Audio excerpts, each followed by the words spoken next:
आज मैं आपके लिए एक बोनस वीडियो लेके आई हूँ दिवाली स्पेशल बेसन की चक्की की रेसिपी। ये बनाने में बहुत ही आसान है और खाने में बहुत ही टेस्टी है, तो आप इसे जरूर ट्राई करिएगा।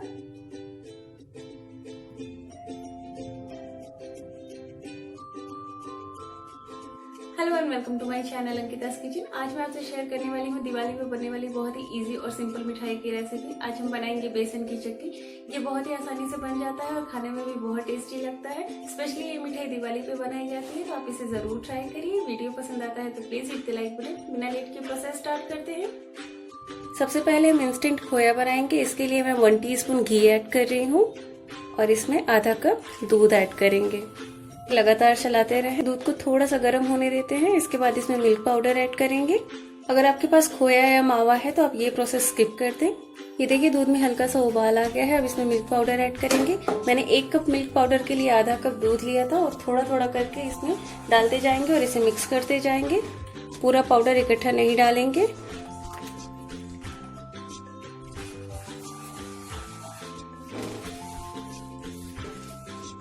इसे अच्छे से मिक्स कर दें। इसमें गुठली नहीं होनी चाहिए। पूरे प्रोसेस के दौरान फ्लेम को लो रखें। थोड़ा थिक होने लगा है, इसे 1 मिनट के लिए और लो फ्लेम पे पका लेंगे लगातार चलाते हुए। ये मावा तैयार है। ये पैन से पूरी तरह अलग होने लगा है। इसे बहुत ज्यादा नहीं पकाएंगे, अदरवाइज ये कड़ा हो जाएगा। फ्लेम ऑफ कर देते हैं और इसे ठंडा होने देते हैं। इंस्टेंट मावा रेडी है। अब हम चीनी की चाशनी बनाएंगे। इसके लिए मैंने यहाँ पे 1 कप चीनी लिया है। इसे ऐड कर 1 कप चीनी में आधा कप पानी ऐड करेंगे। इसे लगातार चलाते रहें। फ्लेम को मैंने लो रखा है। हमें 1 तार की चाशनी चाहिए। अगर आप बर्फी का टेक्सचर थोड़ा कड़ा चाहते हैं तो 2 से 3 तार की चाशनी बनाइए। चाशनी थोड़ी सी कड़ी होनी चाहिए। हम यहाँ पे बेसन की चक्की बना रहे हैं तो हमें 1 तार की चाशनी चाहिए। इसे लगातार चलाते रहें। ये चीनी अच्छे से डिसॉल्व हो गया है, लेकिन अभी इसे हम 1 मिनट तक और पकाएंगे। फ्लेम को हमें लो रखना है। 1 मिनट हो गया, एक बार चेक करते हैं। चीनी चिपचिपी हो गई है और 1 तार की चाशनी भी बन रही है। फ्लेम ऑफ कर देते हैं। यहाँ पे मैंने 1 कप बेसन के लिए आधा कप घी लिया है। पैन में मैंने घी डाल दिया है। इसमें बेसन ऐड करेंगे थोड़ा थोड़ा और इसे मिक्स करते जाए और इसे लो फ्लेम पे लगातार चलाते रहेंगे। जैसे जैसे बेसन भूनता जाएगा घी भी मेल्ट होता जाएगा। इसे लगातार चलाते रहें। ये देखिए घी मेल्ट होने लगा है। देखिए बेसन का कलर चेंज हो गया है। इसे 1 मिनट के लिए और भूनेंगे। इसमें मैं ऐड कर रही हूँ ये क्रश किया हुआ इलायची। अगर आपके पास इलायची पाउडर है तो आप उसे भी डाल सकते हैं। बेसन अच्छे से भून गया है। अब इसमें ये खोया ऐड करेंगे और इसे भी मिक्स कर लेंगे लगातार चलाते हुए, ताकि बेसन और खोया अच्छे से मिल जाए। और ये देखिए बेसन और खोया बहुत अच्छे से मिक्स हो गया है। इसे लगातार चलाते रहें। बेसन की चक्की स्पेशली दिवाली पे बनाई जाती है और ये बहुत ही इजी मिठाई की रेसिपी है और ये बहुत ही टेस्टी लगता है। इसमें खोया ऐड करने से इसका टेस्ट और बढ़ जाता है। अब इसमें ये चाशनी ऐड करेंगे और इसे भी लगातार चलाते हुए अच्छे से मिक्स कर लें। मिक्सचर को गाढ़ा होने तक इसे लगातार चलाते रहना है। दिवाली बहुत ही स्पेशल फेस्टिवल होता है, तो मैं ये बोनस वीडियो आपके लिए लेके आ रही हूँ। तो अपना फीडबैक जरूर दीजिएगा कि आपको मेरी ये रेसिपी कैसी लगी। मिक्सचर थोड़ा सा गाढ़ा होने लगा है। इसे 1 मिनट के लिए और पकाएंगे।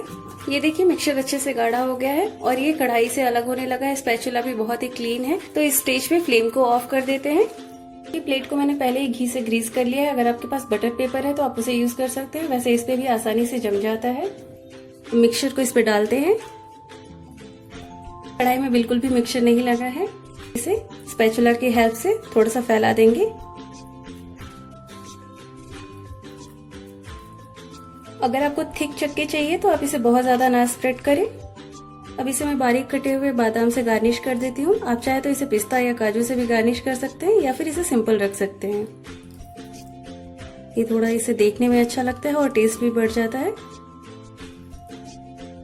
स्पैचुला से हल्का सा प्रेस कर दे।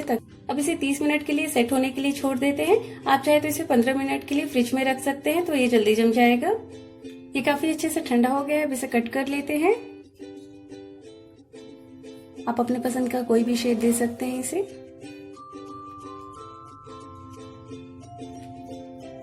इसे मैंने पीसेस में कट कर लिया है और चक्की बहुत अच्छे से जम गई है। ये देखिए इसे मैंने थोड़ा सा सॉफ्ट रखा है। इस दिवाली बेसन की चक्की को जरूर बनाइए और अपना फीडबैक देना ना भूलिए कि आपको मेरी ये रेसिपी कैसी लगी। और मेरे चैनल को सब्सक्राइब करके बेल आइकन को प्रेस कर दीजिए ताकि न्यू वीडियोस की नोटिफिकेशन आपको मिलती रहे। Stay fit, stay healthy. Thanks for watching my videos.